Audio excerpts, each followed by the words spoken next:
கூட்டணியில் உள்ள பாமக தலைவர் அன்புமணி டெல்லி பயணம். தொகுதி பங்கீடு தொடர்பாக டெல்லியில் அமித்ஷாவை சந்திக்க உள்ளதாக தகவல்.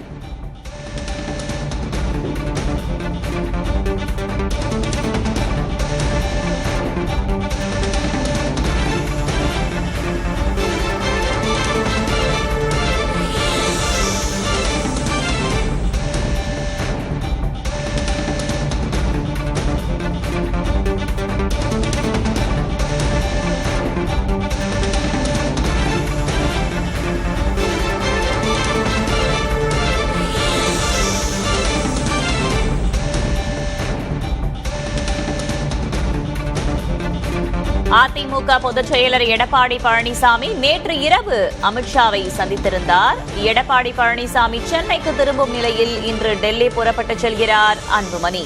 மேலும் அமமுக பொதுச் செயலர் டிடிவி தினகரனும் இன்று டெல்லிக்கு செல்ல உள்ளதாக தகவல்கள் தெரிவிக்கின்றன.